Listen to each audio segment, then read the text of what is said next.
Hola, nosotros somos 100% Fiscal. Mi nombre es Jazmín Parra. Hoy aprenderemos sobre el cierre del ejercicio personas morales, en este caso pérdidas fiscales. Bienvenidos. Hola, buenos días. Nosotros somos 100% Fiscal. Mi nombre es Jazmín Parra Sánchez y hoy aprenderemos sobre el cierre fiscal del ejercicio, en este caso, pérdidas fiscales.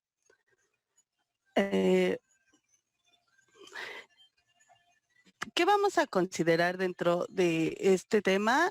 Los temas más importantes son el concepto de pérdida, cuándo se genera, en el momento en que incurro en pérdida, hasta cuánto tiempo tengo para disminuirla, cómo se actualizan las pérdidas fiscales, qué pasa si no se aplica pudiéndola aplicar y los efectos fiscales a la aplicación de la pérdida.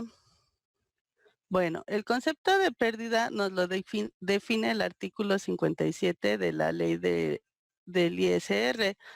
En su título 2, personas morales, en el capítulo 5 de las pérdidas. Y encontramos la siguiente definición. La pérdida fiscal se obtendrá de la diferencia de los ingresos acumulables del ejercicio y las deducciones autorizadas por la ley, cuando el monto de estas últimas sea mayores. Es decir, que si yo tengo ingresos, ejemplo, por 5 pesos y deducciones por 7, entonces ahí ya generaré una pérdida de 2 pesos. Es un ejemplo burdo para poder avanzar. Bueno, el resultado obtenido se incrementará en su caso con la participación de los trabajadores en las utilidades de las empresas pagadas en el ejercicio en los términos del artículo 123 de la Constitución Política de los Estados Unidos Mexicanos. Bueno, en este caso si tengo, por ejemplo, una pérdida de 2 pesos, si yo pagué utilidades a mis trabajadores por 8, entonces se la sumaré y entonces tendré una pérdida de 10 pesos. Aquí tenemos un ejemplo. Tenemos a la empresa A y a la empresa B. Ambas tienen ingresos acumulables de 10,000 pesos. Si le restamos las deducciones autorizadas, tendremos una pérdida previa de 2,000 pesos en cada ejemplo. Ahora bien, la empresa no tuvo utilidad, participación en los PTU, entonces ella se quedará con una pérdida fiscal del ejercicio de 2,000 pesos. En el caso de la empresa B, que tuvo participación de los trabajadores en las utilidades, ellos pagaron 8,000 pesos. En ese sentido, son los 8,000 más los 2,000 de la pérdida previa que ya teníamos y nos va a dar una utilidad o pérdida fiscal, en este caso, de 10,000 pesos. Bueno, la pregunta que nos debemos de hacer es, si se incurre en una pérdida fiscal, ¿hasta cuánto tiempo tengo para disminuirla? El artículo 57 en su segundo párrafo nos menciona lo siguiente. La pérdida fiscal ocurrida en un ejercicio podrá disminuirse de la utilidad fiscal de los 10 ejercicios siguientes hasta agotarlo. Ejemplo, si en este ejercicio tenemos una pérdida fiscal que será ejercicio 2020, a partir de ahorita tendremos 10 años para agotarla, irla amortizando en los periodos que lo necesite.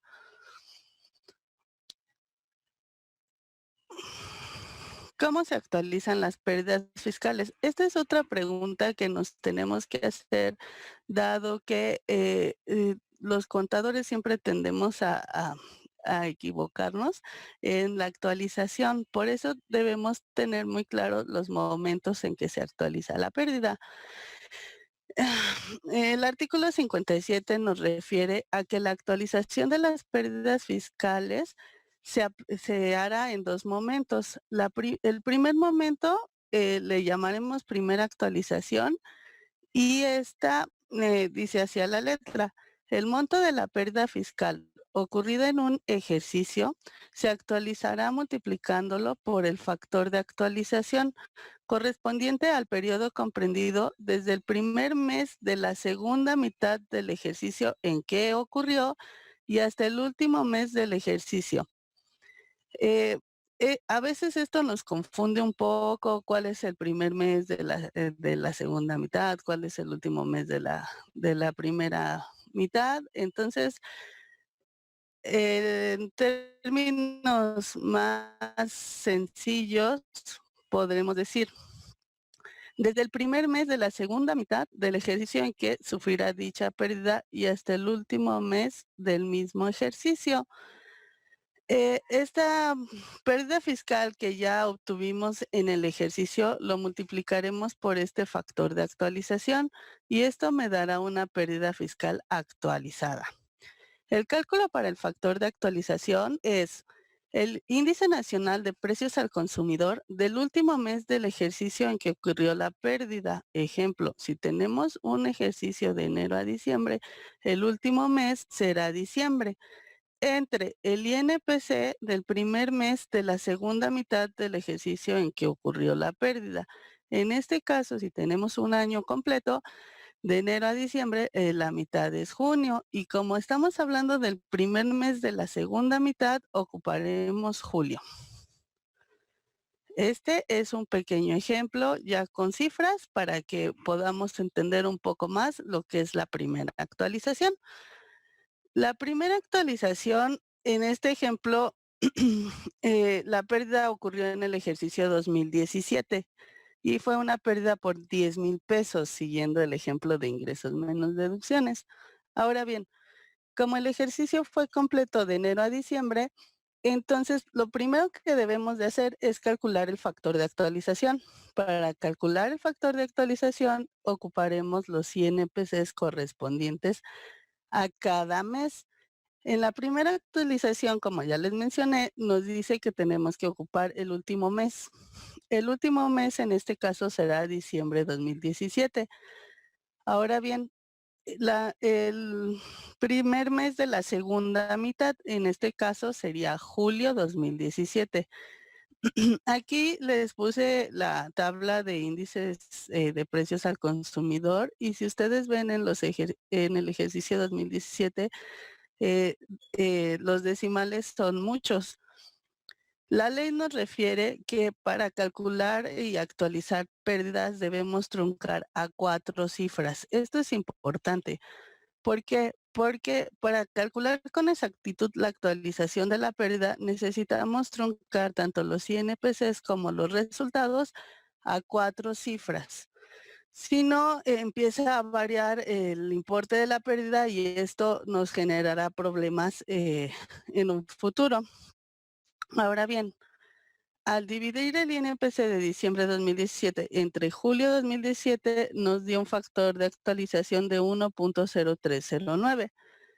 En esta primera actualización multiplicaremos ese factor por la pérdida obtenida en el ejercicio 2017, que son los 10,000 pesos, obteniendo una pérdida fiscal actualizada de 10,309.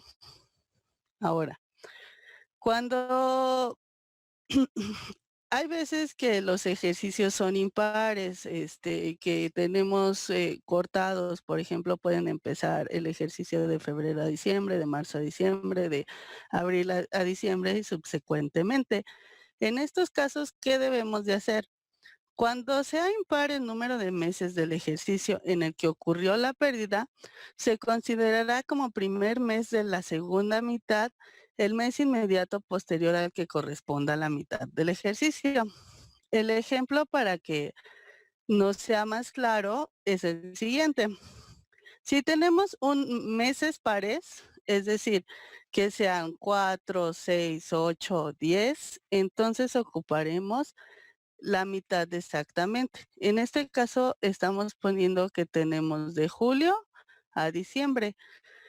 La mitad será octubre y esta es la que ocuparemos para el factor de actualización. En el caso de los meses impares, aquí ponemos un ejemplo de agosto a diciembre. Como son 5 meses, entonces la mitad sería octubre, la mitad de octubre, pero como no podemos ocupar eso, la ley nos refiere, utiliza el mes siguiente a la mitad. En este caso sería noviembre. Ahora bien, Tenemos un ejemplo para los meses pares e impares. En el primer caso, esta pérdida se obtuvo en el ejercicio 2019 por los mismos 10,000 pesos. Ahora tenemos que calcular el factor de actualización para 2019. En este caso tenemos el INPC de diciembre de 2019 entre el INPC de octubre. Para poder calcular el factor de actualización de la pérdida, en este caso del ejercicio de 2019 por 10,000 pesos, en tanto sean, siguiendo los ejemplos, el mes par, este se calculará de la siguiente manera. Será el último mes, que es diciembre, entre la mitad, en este caso de meses pares, es octubre. Aquí vemos que los INPCs del 2019 es a 3 cifras. En este caso, la, perdón, la cuarta cifra será 0 y obtendremos un INPC, un factor de actualización de 1.00136. Este factor es el que multiplicaremos por la pérdida fiscal obtenida en el ejercicio y nos dará una pérdida actualizada de 10,136. Para En el caso de los meses impares, tenemos que el mismo ejemplo de los 10,000 pesos en el ejercicio 2019, ahora haremos el factor de actualización, pero como en el ejemplo lo vimos que eran 5 meses, ocuparemos noviembre, que es el mes que sigue a la mitad. Y obtendremos un factor de actualización de 1.055. Este factor de actualización lo lo multiplicaremos por la pérdida fiscal obtenida en el ejercicio y tendremos una pérdida fiscal de 10,055. Muchas gracias por su atención. Cualquier duda o aclaración, escríbenos en nuestras redes sociales. Capacitando para el futuro.